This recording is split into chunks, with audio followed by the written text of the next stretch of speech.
Think about the last time you saw a police car. Maybe it passed you on the highway this morning. Maybe one is parked outside a coffee shop near you right now. You didn't give it a second thought, because police feel as permanent as roads or weather. Here's the thing. For the first 62 years of the United States as an independent nation, there was no such thing as a police department. Not in New York, not in Philadelphia, not anywhere. The first one didn't appear until 1838. And even then, it was tiny, despised, and half the country thought it was un-American. And yet somehow, society didn't collapse. Cities grew. Courts convicted murderers. Merchants moved fortunes through streets with no patrol cars, no detectives, no 911. For more than 2 centuries of American life, everything we now assume requires a police force happened without one. So how? If someone stole your horse in 1795, who chased the thief? Who broke up the tavern brawl? Who showed up when a body turned up in an alley? And if the system worked for 200 years, why did it suddenly, violently stop working? The answer isn't trivia. What happened in 1838 permanently rewired the relationship between the American citizen and the state. It created the single most visible arm of government you will ever encounter, the one you could find yourself face to face with before you finish this video. And getting there is a strange, chaotic, surprisingly bloody journey through wooden rattles, sleeping watchmen nicknamed Old Charlies, a one-man police force with a legendary reputation, a newspaper editor dragged through Boston at the end of a rope,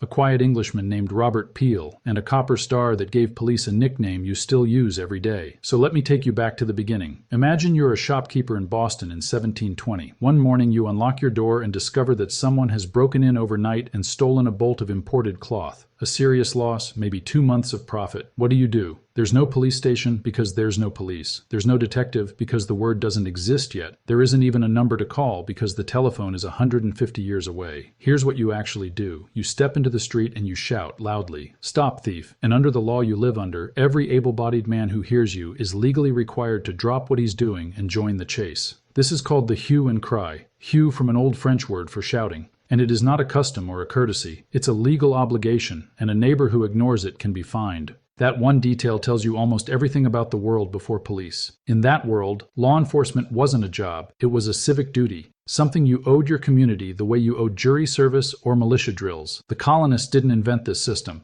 They packed it in their luggage. It came almost unchanged from medieval England, where a law called the Statute of Winchester, passed in 1285, more than 3 centuries before Jamestown, required every town to mount a night watch, keep weapons ready, and raise the hue and cry after fugitives. In plain terms, the community itself was the police force, all of it, all at once. On top of that ancient foundation, colonial Americans built 3 institutions, and it's worth meeting each of them, because for 200 years they were the entire system. First, the night watch. Boston organized a formal town watch in the 1630s, commonly dated to 1636. Verify, some sources cite 1631 for the earliest military-style watch, which makes it older than almost every institution in American life. New Amsterdam, the Dutch town that became New York, followed with its famous rattle watch in 1658. 8 paid men who patrolled the dark streets carrying wooden rattles, loud hand-cranked noisemakers they swung to raise an alarm. Remember that rattle. It's going to come back at the end of this story. But here's the critical detail most people overlook. The watch was never really designed to fight crime. Watchmen called out the hours. They reported the weather. Above all, they watched for fire, which could erase a wooden city in a single night and was far more feared than any burglar. A watchman who stumbled onto a crime in progress was expected to make noise, not arrests. He was a human smoke detector with legs. Second, the constable. Every town had a few, and being chosen was less an honor than a sentence. Constable was an unpaid compulsory office that rotated among male citizens, and men hated it so much that many simply paid a fine or hired a substitute rather than serve. A constable earned money only through fees, so much for serving a warrant, so much for hauling a debtor to court, so much for recovering stolen goods, which meant a constable was less a crime fighter than a freelance process server who worked for whoever was paying. Third, the sheriff, the county officer, descended from the English shire reeve. The sheriff ran the jail, managed the courts, collected taxes, and could summon the posse comitatus, literally, the power of the county, the right to draft ordinary citizens into a temporary force. What the sheriff did not do was patrol. Nobody patrolled looking for crime. The very idea would have struck a colonist as bizarre, like hiring a man to wander the streets looking for arguments. And when a crime did happen, the victim ran the case. In colonial and early America, most criminal prosecutions were private. You, the shopkeeper with the missing cloth, identified a suspect, paid a constable his fee to make the arrest, sometimes hired the lawyer, and pressed the case in court yourself. Justice was largely a do-it-yourself product, and if you were poor, it often simply didn't happen. Now here's the question that matters. Why did Americans keep this creaky medieval machine for so long, even as it aged, even as better models appeared? And the answer is that it wasn't laziness, it was ideology, and it ran bone deep.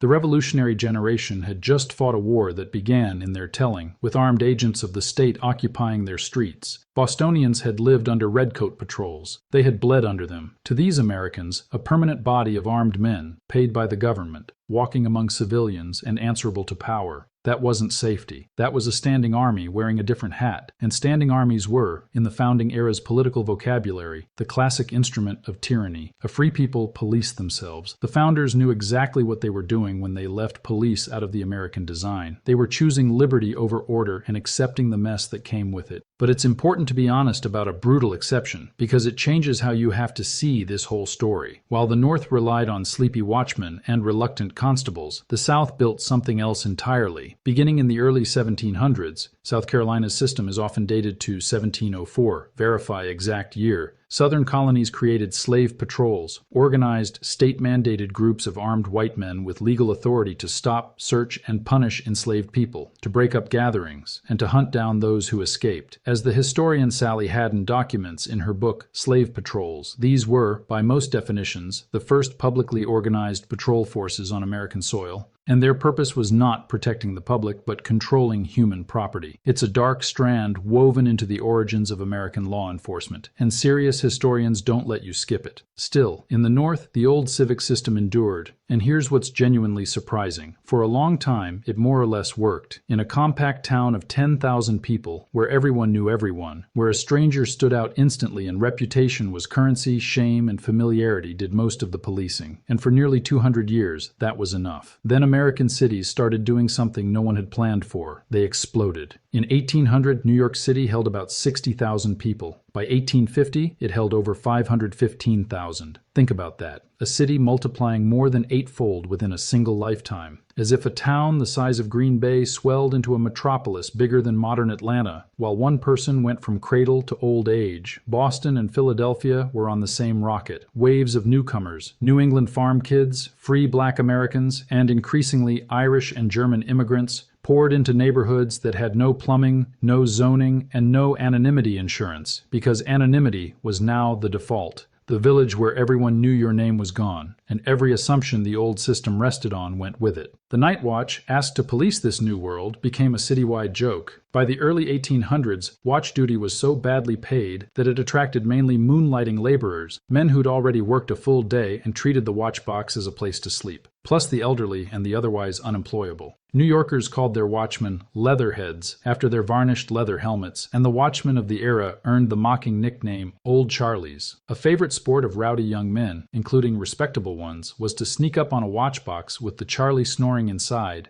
and tip it over into the mud. Let that sink in. The entire nighttime security apparatus of America's largest cities was something drunk teenagers knocked over for fun. And why would the watchmen do better? The pay was miserable, often less than $1 a night, verified typical wage, which in today's terms is roughly what you'd tip a delivery driver for staying awake from dusk to dawn in the freezing dark. A city couldn't demand vigilance at that price, and it didn't get it. So what did residents actually do when serious money was on the line? They improvised. Wealthy merchants hired private guards for their warehouses. Insurance companies paid their own men to protect insured buildings. Victims posted rewards in the newspapers and negotiated directly with the underworld. In other words, safety quietly became a product, available in exact proportion to your ability to pay for it. If you were rich, the old system still functioned. If you weren't, you were on your own after sunset. The constables, meanwhile, had followed the fee system to its logical, rotten conclusion. Since a constable was paid for recovering stolen goods, not for catching thieves, the smart ones cultivated relationships with the thieves. A merchant's silver goes missing. The constable, for a healthy fee, recovers it. By quietly splitting the fee with the burglar who took it, the crime becomes a business partnership. Some constables were, functionally, brokers for the underworld they were supposed to fight.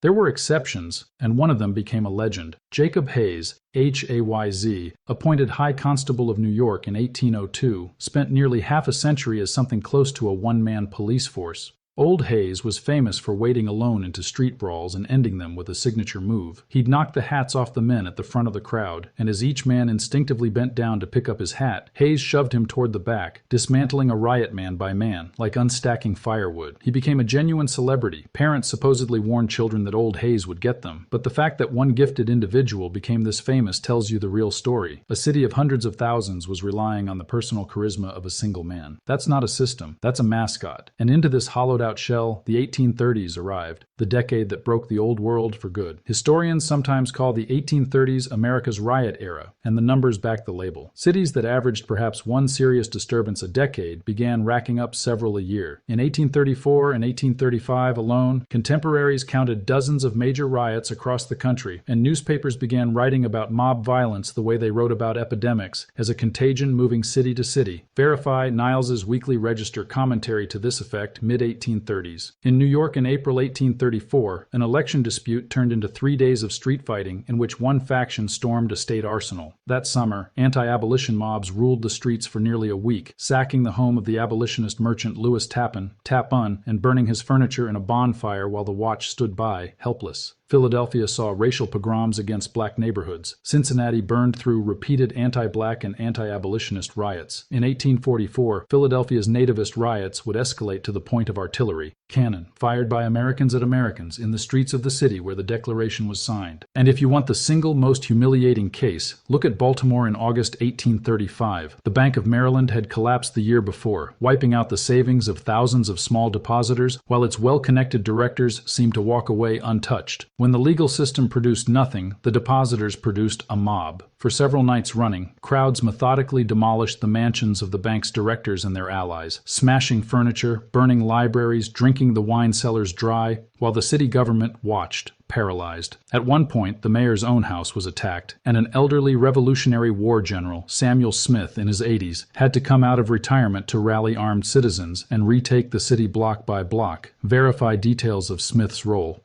Baltimore earned the nickname Mobtown, and it kept it for a century. The pattern repeated everywhere, and it was always the same pattern. The mob gathers, the watch evaporates, the constables are a rounding error, and order returns only when the militia marches in, which could take days, or when a private citizen with a musket and a reputation decides to act. The old system didn't just fail against riots, it wasn't even designed to try. But here's what makes this moment fascinating rather than just grim. An alternative had just been invented, and every American mayor knew about it. In 1829, across the Atlantic, Britain's Home Secretary Robert Peel had pushed through Parliament the Metropolitan Police Act, creating something genuinely new in the English-speaking world. Roughly 1,000 full-time, salaried, uniformed officers patrolling London on fixed beats, day and night, with the explicit mission of preventing crime before it happened rather than punishing it afterward. Londoners nicknamed them Bobbies, after Peel himself. And the philosophy behind the force, often summarized in the famous line that the police are the public and the public are the police. Verify, the codified Peelian principles were likely formalized by later writers, per historians like Charles Wraith's critics, was designed to answer exactly the fear Americans had. These were citizens in uniform, unarmed except for a wooden truncheon, deliberately dressed in civilian blue instead of military red. And here's a fascinating detail most people don't realize. Almost everything about the Bobbies was engineered to calm exactly the fears Americans were shouting about. Peel's men carried no firearms. Their coats were cut like a gentleman's civilian dress in blue, specifically because red was the color of the army. Each officer wore a number on his collar, in plain view, so that any citizen he wronged could identify and report him. Accountability literally stitched into the uniform. The whole design was an argument, made in wool and brass. This is not an occupying force. This is the public, hiring some of its own to do full-time what all of it once did badly part-time. Within a few years, London's crime and disorder measurably declined, and the Bobby went from hated novelty to national fixture. So the model existed, it demonstrably worked, and Americans looked at it and recoiled. A standing force of government men watching the citizenry. Newspapers called the idea a gendarmerie,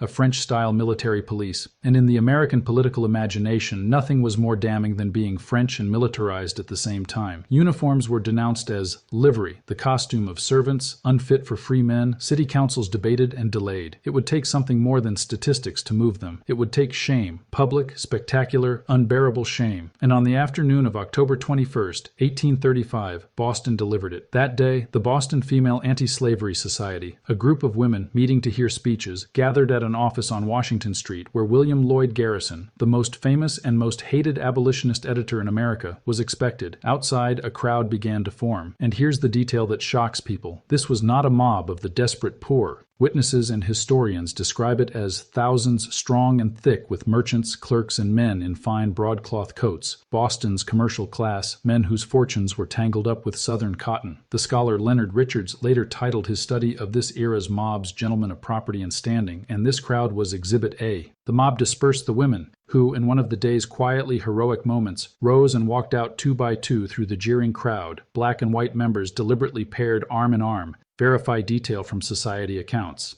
Then the crowd tore down the Anti-Slavery Society's wooden sign and splintered it for souvenirs, and went hunting for Garrison. He slipped out a back window into a carpenter's shop and tried to hide behind a pile of lumber. The crowd found him within minutes, hauled him out, and someone looped a rope around his body. And whether that rope was meant for dragging him or for hanging him was, in that moment, an open question. And then William Lloyd Garrison, 30 years old, was dragged and marched through the streets of Boston, the cradle of American liberty, by a mob of its leading citizens, his clothes half torn off, while no force on earth in that city was capable of stopping it. Into this scene stepped Mayor Theodore Lyman, with a handful of constables, and this is the confrontation to sit with, because it's really 3 confrontations at once. Lyman faced the mob and pleaded with it, the chief executive of a major American city reduced to begging his own constituents. He faced Garrison, whom he reportedly had little sympathy for, but whose lynching he could not allow, and he faced the humiliating arithmetic of his own government. The only building in Boston he could actually defend was the jail. So the mayor of Boston saved Garrison's life the only way he could, by arresting him. Garrison spent the night in Leverett Street Jail, booked in effect for the crime of nearly being murdered, and he wrote on the wall of his cell that he was confined to protect him from a respectable mob. The victim, jailed for his own safety because the city had no other tool. If you want a single image of the bankruptcy of the world before police, that's it. Now the sober correction, because it's important to say the dramatic version isn't the whole version. Recent scholarship stresses that Lyman's constables did manage to spirit Garrison away before serious physical harm was done, that some in the crowd intended intimidation rather than killing, and that Garrison, a brilliant self-publicist, helped shape the event's legend. Historians still argue over exactly how close he came to dying, verify nuances against Richards and Garrison biographies, but the structural fact isn't in dispute. A major city government confronted a mob of its own citizens and discovered it possessed no instrument of order besides a jail cell and a mayor's voice. Boston got one more lesson, and this one had no ambiguity at all. On June 11,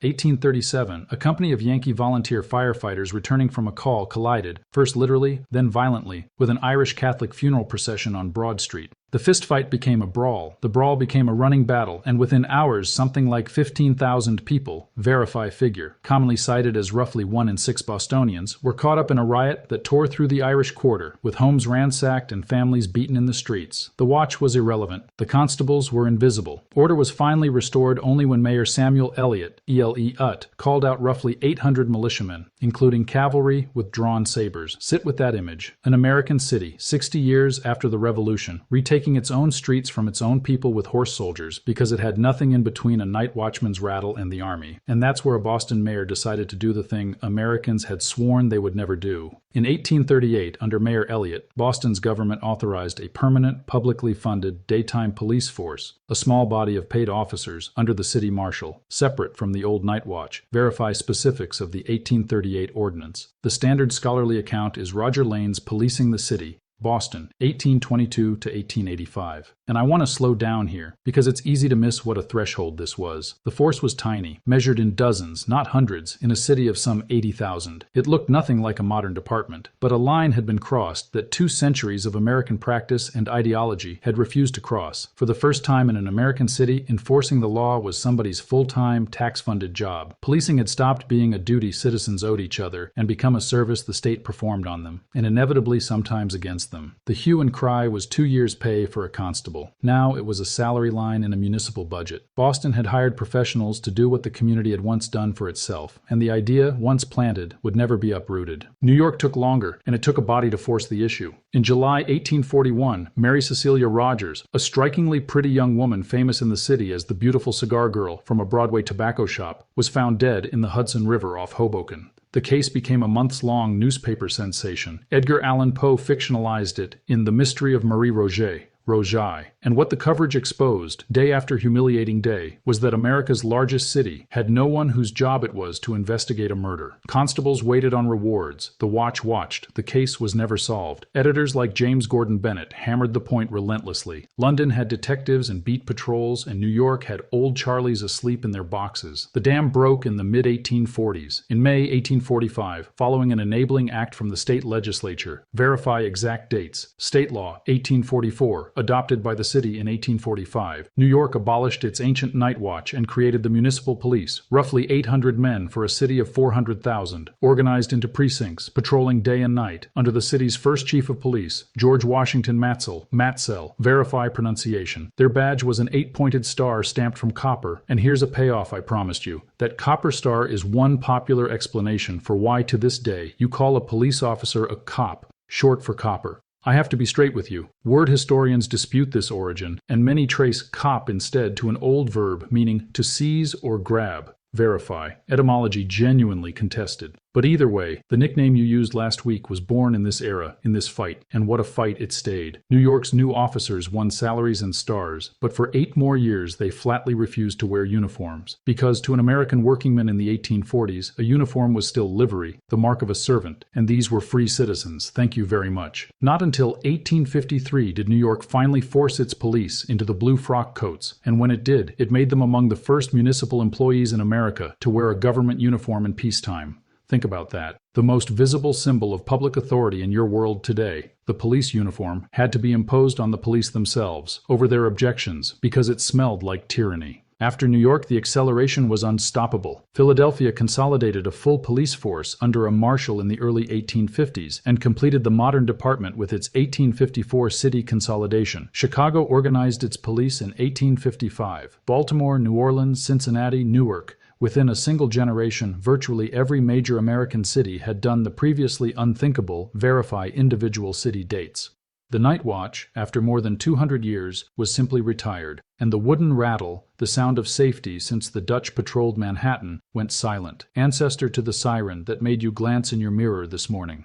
Now, the balanced verdict, because the people who had warned against all this deserved their moment, and honestly, they earned it. The critics predicted that a police force answerable to politicians would become a political weapon. They were right almost immediately. Early departments were patronage machines, win the mayoralty, and the police jobs went to your supporters. Officers collected payoffs from saloons and brothels with near total impunity. And in 1857, New York produced the perfect proof. The state legislature, disgusted by Mayor Fernando Wood's corrupt municipal police, created a rival state-controlled force, the Metropolitans, and Wood simply refused to disband his own. For weeks, New York had 2 competing police forces, arresting each other's prisoners, until June 16, 1857, when a metropolitan captain, George Walling, marched to City Hall to arrest the sitting mayor, and the 2 police forces fought a full-scale brawl on the City Hall steps. More than 50 officers battered, verify casualty figures, with order restored only when the 7th Regiment happened to march past. 2 police forces rioting against each other, over which politician they served. Everything the old Republicans had feared in one afternoon. But they were also wrong, because the world they wanted to preserve was already gone. A city of 500,000 strangers cannot police itself through neighborly shame and a legal duty to shout. The choice by the 1840s was never really police or liberty. It was professional police, or the militia's sabers, or the mob, and Americans, city by city, chose the first, holding their noses as they did it. When you zoom out and look at this whole arc, from the Statute of Winchester to the Copper Star, you realize this was never really a story about crime. It's a story about trust and fear, and about which fear wins. For 200 years, Americans feared uniformed state power more than they feared disorder, and they built their world accordingly. Amateur, communal, medieval, free, and fragile. Then the cities exploded, the mobs came, and the fear flipped. In 1838 and forever after, Americans decided they feared each other more than they feared the state. Almost everything about modern policing, its powers, its budgets, its controversies, flows downstream from that flip. And you live inside the result. The officer you pictured at the start of this video is the direct institutional descendant of of that first small Boston force. What began as a few dozen men with a marshal has become, in the United States today, roughly 18,000 separate law enforcement agencies employing on the order of 700,000 sworn officers. Verify current figures. A system so vast that no other democracy runs anything quite like it, and so decentralized that it still carries the fingerprints of those suspicious early Americans who refused to let any one authority control it. When you dial 911, you are performing the hue and cry, the same ancient act as that shopkeeper shouting in the street in 1720, except you've outsourced it. The duty that once belonged to every citizen now belongs to a profession, and your entire remaining obligation fits in your pocket. Even the sounds changed hands. The watchman's wooden rattle became the siren, the copper star became the badge, and the word cop itself, whatever its true origin, is a small fossil of the 1840s embedded in your daily vocabulary. Whether that trade, the medieval world's freedom and its chaos, exchanged for the modern world's order and its uniformed power, was better or worse, depends entirely on what you value, and honestly, on who you were in each of those worlds. A Boston merchant, an Irish laborer on Broad Street, and an enslaved man watching the patrols ride past would give you three very different answers. Here's what hasn't changed. From the moment Boston hired those first officers, Americans have been arguing about one question, and we have never stopped. The police watch the public. But who watches the police, and in whose interest? Every generation has refought it in its own vocabulary. Livery and gendarmes in the 1840s, machine politics in the 1850s, commissions and reforms in the century after, oversight boards and body cameras in ours. The words change. The question doesn't.